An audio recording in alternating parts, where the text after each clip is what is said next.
We're now joined via Zoom with our next guest. He is the Director of Broadcast Properties at the Michigan High School Athletics Association. His name's John Johnson, and he joins us now on the Oakland County Megacast. Mr. Johnson, thank you for being with us. Morning, Tyler. It's a pleasure to be with you. Pleasure to have you with us. So how are you? How's your team over at the MHSAA doing?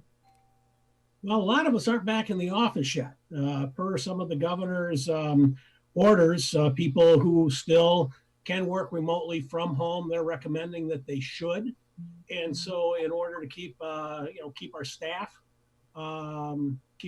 safe, a lot of us are still working from our households. We have a number of staff, though, that are in the office because it's a high time of year for us, getting ready for next year. And the one thing that really means is officials registrations. We started opening up officials registrations a few weeks ago.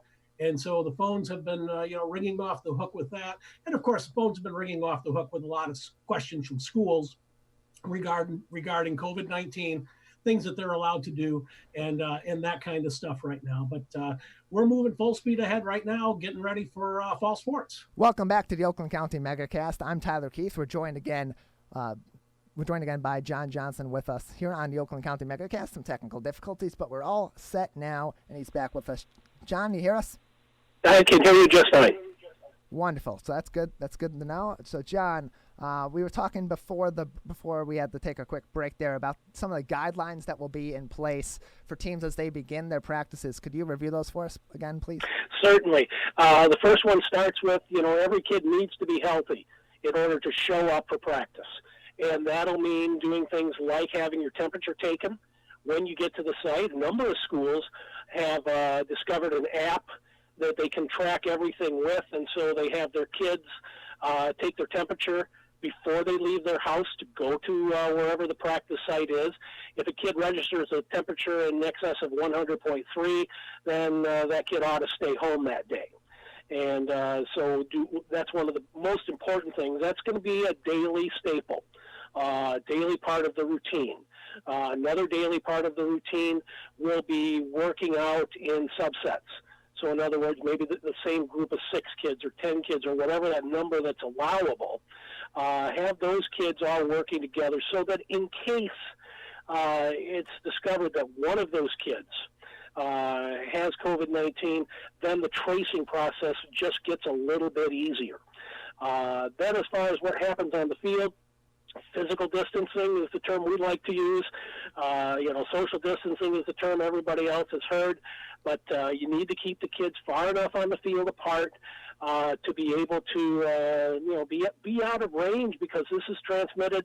This is transmitted from your mouth, from your nose, wear masks whenever possible. We know sometimes that's not practical, depending on the activity, but masks wherever you can have them. Social distancing, and make sure you got healthy kids. And those are probably the big 3 right there.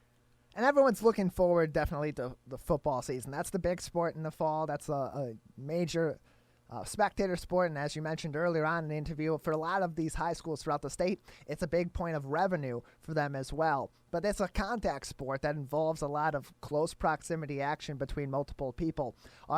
As of now, those teams, are they allowed to be practicing now, or is that allowed to be in any way contact or throwing a football together, or is that just purely meetings? And then in the fall, if contact is not allowed or they're still having social distancing measures in place, will a football season even be plausible to take place? Well, there's a lot of things that can take place on the field right now. You can't do a handoff, but you might be able to do a pass. You can do, you can do sprints. You can do a lot of different agility drills. There's a lot of things that you can do, because summer is supposed to be a time of conditioning in a lot of respects anyway. So there's always a lot of running and that kind of stuff that can continue to take place. It can be done safely. And so, football is fine in that regard. Soccer is fine in that regard. We know that golf right now can go out and play with with appropriate spacing. Tennis is same.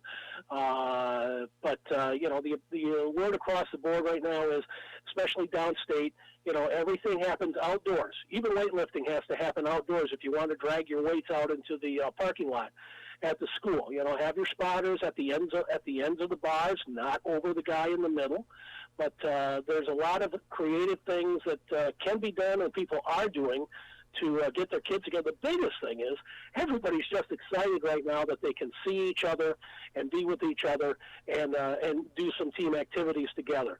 Looking down the road, it all depends on the hand we get dealt. It's not going to be any decision that's made by the MHSAA. It will be a decision that will be made downtown Lansing, and then schools will decide if they want to do that. And if schools will take the advice of the governor, and if the governor says it's okay, obviously the MHSAA will apply its set of guidelines to when you can start to have contact. And then schools, they just make the decision about whether or not to field teams, like they always do every day. But, then you're going to get into the sticky wicket points of what happens the first time a kid gets diagnosed with COVID-19. What happens when you have a whole team that you have to isolate? So some of the things that people have been reading about a season starting and stopping and starting again, could be very true. And, of course, the thing that, we talked about revenues earlier. The thing that scares me the most, quite honestly, is will schools have enough money, given the big budget hits, that everybody's going to have to take to do everything that they have to do just to get learning going in the school and keep the building safe?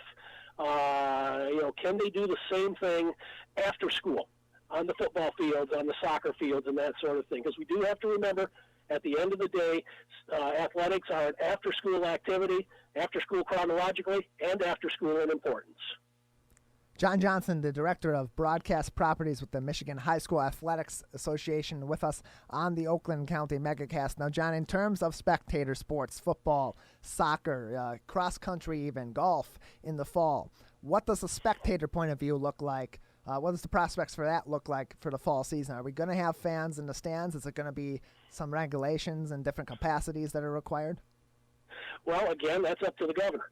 And we know right now with some of the things that have been done in the northern regions of our state to allow so many people at outdoor events, that bodes well for possibly limited spectatorship at events. And, I've seen all kinds of things for sale already, and schools can buy that they're 6 feet wide. They're little signs you put up in the stands, and put a sign there, okay, you sit over there, you sit on the other side of that sign. So people are getting creative in a lot of different ways.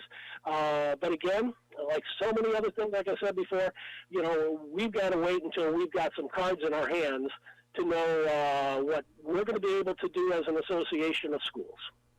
Well, thank you very much for being with us, John. Before I let you go, anything else you'd like to say, any other information that we haven't spoken about just yet that would be important for our audience to know? The one important thing right now, quite honestly, is what I said at the top. When we have some people in the office that are processing officials' registrations for the upcoming season, and so that's the thing that we want to really encourage right now is for people to take a look at being a high school referee. A lot of people do it because they want to give back to the games, and it's as easy as going online to MHSAA.com to register. Well, thank you very much for being with us today, John. We appreciate having you on. Okay, thanks for having me. Always a pleasure. John Johnson, the Director of Broadcast Properties at the Michigan High School Athletics Association, with us on the Oakland County MegaCast.